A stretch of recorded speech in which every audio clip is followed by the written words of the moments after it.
দেখো, বিনা চিকিৎসায় রুগী যে মারা যাচ্ছে তার তথ্য আমাদের কাছে নেই, এটা সরকার বলছে। কোনো তথ্য প্রমাণ আমাদের নেই, কেউ এসে বলেনি এখন পর্যন্ত। আমরা জনপ্রতিনিধি, কেউ এসে এখন পর্যন্ত বলেনি যে বিনা চিকিৎসায় আমার বাড়ির পেশেন্ট মারা গেল, কেউ বলেনি।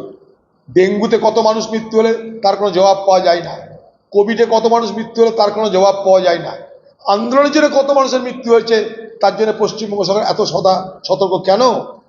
ডাক্তারদের যুক্তি আছে। ডাক্তাররা কি বলছে? আন্দোলনকারী ডাক্তাররা, পশ্চিমবঙ্গে 70,000-এর উপরে ডাক্তার আছে, আর জুনিয়র ডাক্তার আছে 6 থেকে 7,000। তাহলে কেন মারা যাবে রুগী? কেন পেশেন্ট চিকিৎসা হবে না? সেই সমস্ত ডাক্তারদেরকে সেখানটা এনগেজ করুন। আন্দোলনকারীদের কথার মধ্যে যুক্তি তো আছে। পশ্চিমবঙ্গ সরকারের দেওয়া তথ্য অন্তত বাংলার মানুষ বিশ্বাস করবে না। যারা ডেঙ্গু নিয়ে তথ্য দেয় না, যারা কোভিড নিয়ে তথ্য দেয় না, তাদের কাছ থেকে এ বাংলার মানুষ তথ্যের বিষয়টাকে অনুধাবন করতে চায় না। আরো বড় কথা, স্বাস্থ্য দপ্তরে আপনি বলুন, এই পশ্চিমবঙ্গের আরজি করের মতো হাসপাতালগুলোতে মর্গে কত দেহ ঢুকেছে আর কত দেহের হদিশ নেই তার জবাব দিন। আপনি নিজে এসে স্বাস্থ্য মন্ত্রকের পক্ষ থেকে এসে আন্দোলনকারীদের সঙ্গে আলোচনায় বসুন। তারা কেউ আপনার মতন অমানবিক নয়। তা যদি হতো তাহলে জুনিয়র ডাক্তাররা রুগীদের জন্য রক্ত দিত না। আপনি তৈরি করছেন এই বাতাবরণ, জুনিয়র ডাক্তাররা যাতে বাধ্য হয় আন্দোলন করতে, তার জন্য এটা এক ধরনের প্রভোকেশন, আপনার পক্ষ থেকে উত্তেজনা তৈরি করার চেষ্টা হচ্ছে।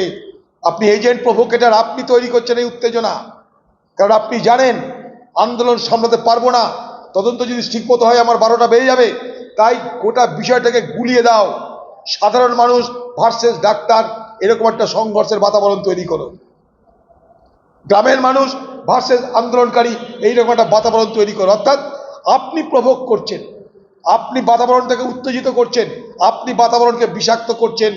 ডাক্তারদেরকে উপেক্ষা করে, ডাক্তার আন্দোলনকে বঞ্চনা করে, তাদের মতামতকে পরোয়া না করে, পাত্তা না দিয়ে আপনি তৈরি করছেন। অর্থাৎ এই পশ্চিমবঙ্গে যেমন তদন্ত করে কিছু পাওয়া যাচ্ছে না, তার পিছনে আপনার এবং আপনার প্রশাসনের হাত, ঠিক তেমনিভাবে আন্দোলনকারী ডাক্তাররা আজও পথে বসে আছে শুধুমাত্র আপনার ঔদ্ধত্য, অহংকার আর আপনার এই উদাসীনতার জন্যে।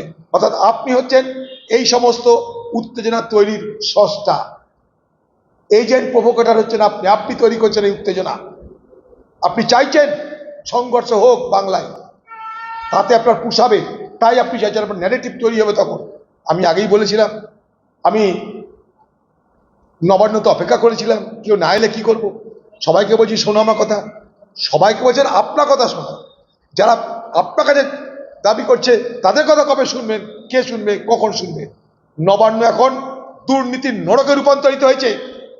আপনার নেতৃত্বে কলকাতার নবান্ন দুর্নীতির নরকে রূপান্তরিত হয়েছে।